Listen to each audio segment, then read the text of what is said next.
ಹೇಳಿದ್ದೇನು ಗೊತ್ತಾ, ನೀವು ಹೊಡಿಬಾರ್ದು, 3 ಸತಿ ಮಾತ್ರ ಹೊಡಿಬೇಕು ಅಂತ. ನೀವೇ ನೋಡಿ, 3 ಸತಿ ಹೊಡೆದು ಕಂಬಳ ಮಾಡೋಕ್ಕಾಗುತ್ತಾ? ಅದಕ್ಕೆ ನಮ್ಮ ಕಂಬಳ ಆರ್ಗನೈಸ್ ಮಾಡೋರು ಏನು ಮಾಡಿದ್ರು ಅಂದರೆ, ಕ್ಯಾಮರಾ ಎಲ್ಲ ತೆಗೆದುಬಿಟ್ಟು ಕಂಬಳ ಮಾಡೋಕ್ಕೆ ಶುರು ಮಾಡಿದ್ರಾಗ. ಯಾಕೆಂದರೆ ಕೋರ್ಟ್ಗೆ ಎವಿಡೆನ್ಸ್ ಬೇಕಲ್ಲ, ಅದಿಲ್ಲದೆ ಇದ್ರೆ ಅಂತ. ಆಗಲಿ ಅಂತೂ ಕಂಬಳ ಉಳಿತು. ಕಂಬಳ ಉಳಿದಿದ್ದು ನಮಗೂ ಹೆಮ್ಮೆ ಆಯಿತು. ಆದರೆ ಕಂಬಳ ಎಲ್ಲಿರಬೇಕೋ ಅಲ್ಲಿ ಉಳಿದಿದ್ದಕ್ಕೆ ಹೆಮ್ಮೆ ಆಯಿತು. ಕೋರ್ಟಿನ ಉದ್ದೇಶನೂ ಅದೇ, ನೀವು ಕಂಬಳ ಉಳಿಸ್ಕೊಳ್ಳಿ, ನಿಮ್ಮ ಸಂಸ್ಕೃತಿ ನಿಮ್ಮ ಊರಿನಲ್ಲಿ ನಡೆಸ್ಕೊಳ್ಳಿ ಅಂತ. ಹೊರಗಡೆ ಇದನ್ನು ಮಾಡೋದು ಅದರ ವ್ಯಾಪಾರೀಕರಣ. ಇದು ಖಂಡಿತ ಸಲ್ಲ. ಇದು ಸುಪ್ರೀಂ ಕೋರ್ಟ್ನ ಏನು ಆರ್ಡರ್ ಇದೆ ಅದಕ್ಕೆ ವಿರೋಧವಾಗಿರುತ್ತೆ. ಅದಕ್ಕೆ ನಮ್ಮ ವಿರೋಧನೂ ಇರುತ್ತೆ. ಯಾಕೆಂದರೆ ನಮ್ಮ ಸಂಸ್ಕೃತಿ ಇದೆ. ನಮ್ಮ ಸಂಸ್ಕೃತಿನ ನಾವು ಹೈಲೈಟ್ ಮಾಡೋಣ, ಉಳಿಸ್ಕೊಳ್ಳೋಣ. ಬೇರೆಯವ್ರದ್ದು ಅಲ್ಲಿ ಮಾಡ್ಕೊಳ್ಳಿ, ಅದನ್ನು ನಾವು ಗೌರವಿಸ್ತೀವಿ. ಆ ರೀತಿ ಇರುತ್ತೆ. ಇನ್ನೊಂದು, ಕಂಬಳ ಇಲ್ಲಿ ಮಾಡೋದಕ್ಕೆ ಹೊರಡೋದಕ್ಕೆ ಉದ್ದೇಶ ಏನಪ್ಪ ಅಂದರೆ, ಸರ್ಕಾರಿ ಜಮೀನು ಅಂತ ಒಂದೇ ಒಂದು ಕಾರಣ. ಸರ್ಕಾರಿ ಜಮೀನಾದರೆ ಇನ್ನು ಕೊಂಡ್ಕೊಳ್ಳೋ ಅಗತ್ಯ ಇಲ್ಲ. ಅದನ್ನು ನಾವೇನಾದರೂ ಮಾಡ್ತೀವಿ, ಆದರೆ ಏನಾದರೂ ಮಾಡೋಕ್ಕೆ ಬರಲ್ಲ. ಇದೊಂದು ಕೆರೆ ಆಗಿದ್ದಂಥ ಜಾಗ. ಹಿಂದೆ ಸ್ಟೇಡಿಯಂ ಮಾಡ್ತೀನಿ ಅಂತ ಹೇಳಿದಾಗಲೂ ಅದು ಬೇಡ ಅಂತ ನಿಲ್ಲಿಸಿದ್ದು. ಆದರೆ ಸರ್ಕಾರದ ಹಠ ಒಂದೇ ಇದೆ. ಈಗ ಅಲ್ಲಿ ಮರ ಕಡ್ದಿದ್ದಾರೆ.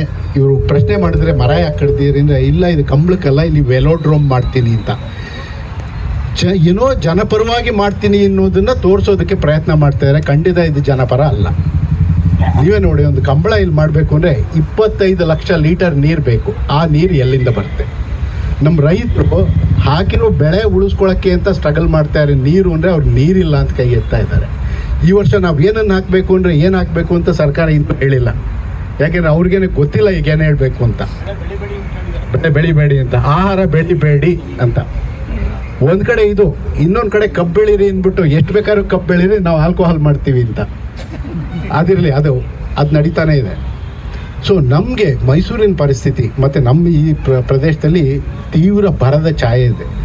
ನಾವು ನಮ್ಮ ಕಾಲದಲ್ಲಿ ನೋಡರಿಯದಂಥ ಒಂದು ಬರಗಾಲ ನಮ್ಮ ಮುಂದೆ ಇದೆ. ಬಟ್ ನಾವು ಆ ಬರಗಾಲನೇ ಇಲ್ಲ ಅನ್ನೋ ಥರ ಬಿಹೇವ್ ಮಾಡೋದು ಭಾಳ ಶೋಚನೀಯ. ಇಂಥ ಸಮಯದಲ್ಲಿ ನಮ್ಮ ಜನಾಧಿಕಾರಿಗಳು ಜಿಲ್ಲೆಗಳಲ್ಲಿದ್ದು ರೈತರ ಪರವಾಗಿ ನಿಲ್ಲಬೇಕು. ಇದೇನಿಲ್ಲ, ರೈತನ ಕೇಳೋರೇ ಇಲ್ಲ. ರೈತ ಏನಾದರೂ ಆಗಲಿ, ಅವರೆಲ್ಲೋ ನಮ್ಮ ಫುಡ್ ಬರೋದು ಗೋಡೌನಿಂದ, ಅಮೆಝಾನಿಂದ ಬರುತ್ತೆ ಅಂತ ಅಂದ್ಕೊಂಡ್ಬಿಟ್ಟಿದ್ದಾರೆ.